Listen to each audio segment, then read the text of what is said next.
გამარჯობა მეგობრებო, დღეს ვისაუბრებთ data validation, ანუ მონაცემთა ვალიდაციის ინსტრუმენტის გამოყენებაზე სპეციალური ფორმების ან კითხვარების შედგენის დროს.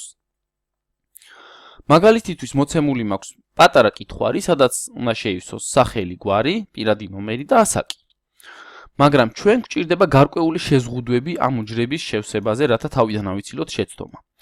მაგალითად, პირადი ნომერი საქართველოში არის 11 ნიშნა, ამიტომ ამ უჯრაზე უნდა დავდგეთ, გადავიდეთ data menu-ზე, ავირჩიოთ data validation. ამ კრიტერიუმებში ჩვენ უნდა ავირჩიოთ ტექსტის სიგრძე, რათა მხოლოდ 11 ნიშნა რიცხვის ჩაწერა შევძლოთ უჯრაში.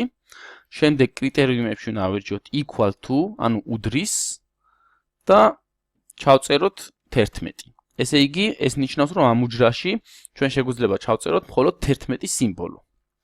დავაჭიროთ OK და გავტესტოთ. თუ კი ჩავწერ რაიმე 4 ნიშნა რიცხვს და დავაჭერ Enter-ს, როგორც ხედავთ, მე ეს მონაცემი ვერ შევიტანე, რადგან დაწესებულია უჯრაზე შეზღუდვა. და თუ კი ჩავწერ 11 ნიშნა რიცხვს,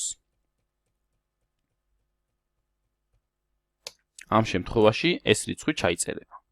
კიდევ ერთხელ გავტესტოთ, თუ კი ერთს მაინც დავაკლებთ, ერთ სიმბოლოს, უკვე ჩვენ ვეღარ ჩავწერთ რიცხვს. რაც შეეხება ასაკს, ამ ასაკის ველში დავაწესოთ დაუშვათ შეზღუდვა, რომ მინიმალური ასაკი უნდა იყოს 18 წელი. ამისთვის დავდგეთ შესაბამის ველზე, ისევ გამოვიძახოთ data validation. აქ უკვე ჩვენ უნდა ავირჩიოთ whole number, რაც ნიშნავს მთელ რიცხვებს. ესე იგი, ჩვენ უნდა ამ ველში ჩავწეროთ მთელი რიცხვი, რომელიც მეტია ან ტოლია, ანუ greater than და ეს მინიმალური ნიშნულობა იყოს 18.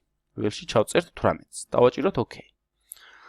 ხედავთ ახლა, რომ ჩვენ თუ ჩავწერთ 25-ს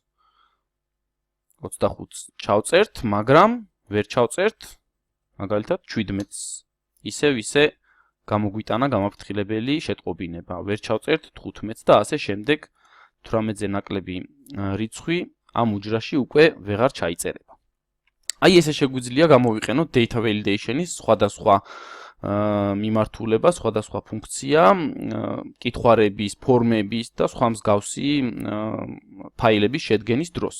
მადლობას გიხდით ყურადღებისთვის, გააზიარეთ და დაალაიქეთ ჩვენი Facebook გვერდი, ასევე გამოიწერეთ ჩვენი YouTube არხი, წარმატებებს გისურვებთ.